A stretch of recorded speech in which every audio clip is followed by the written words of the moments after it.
Jim Rogers, of course, the CEO of Duke Energy, is with us now. And you are here to talk about some of the, maybe sometimes it's a collision course between technology and the industry, and also an opportunity. Joy, I'm really delighted to be here with you today.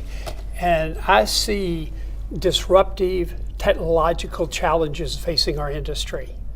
The question is, will we embrace them and create value for our customers and investors with them?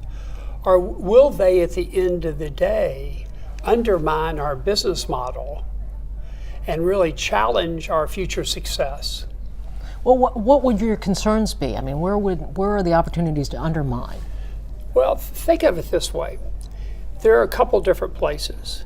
First, on the supply side, when you see all the new solar on the rooftop, right, where people are building their own solar.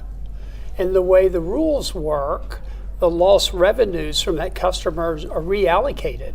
So if wealthy people put solar on the rooftop, then their costs are reallocated to the middle class and the lower income levels. The other place to see is the impact on demand. In the last, since '08, we had a cyclical drop in demand because of the Great Recession, but we also have appeared to have a structural change. And what that really means is that historically we've grown at a percent of GDP, and I believe we're at a place where our growth would be decoupled from GDP. What does that mean?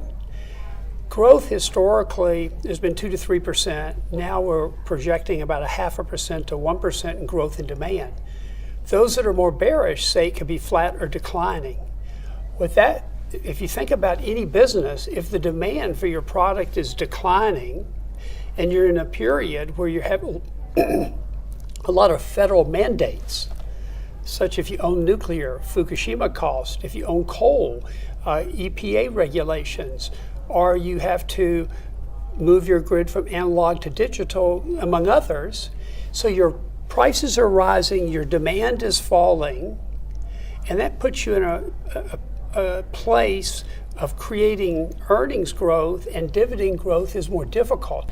And that's going to require a change in the regulated model as well as the business model going forward. So do you have a word of caution or warning, particularly for lawmakers looking at this? I mean, the regulatory environment can restrain innovation.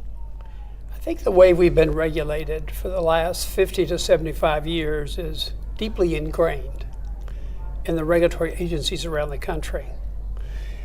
They need to kind of step back and see how they can harness these new technologies in the context of our regulatory compact between the regulator and the utility company. So they ought to empower us to deploy, invest, and deploy these technologies, because we can probably do it at a lower cost than others. And that would be a great benefit to consumers. And if they do not? Well, it puts us in a place of saying our business model is going to be under pressure as demand falls and we lose opportunities to invest upstream in generation, and the cost of our infrastructure is going up. So that is not a good place for us to be going forward. So we need to work hard with legislatures, regulators, to change our regulatory model to reflect the new technologies that are coming, that at the end of the day will be very good for consumers, because the productivity gains in the use of electricity are going to be great. And these new technologies like solar on the rooftop is going to allow us, because of the distributed nature, to have a more resilient grid going forward. And that's the opportunity there, where you bring innovation to the opportunity to grow industry. And I think we have to be really, if you're really open to technologies, I think it puts you in a much stronger position. For instance, in Charlotte, where our headquarters are, we look at it as an energy hub.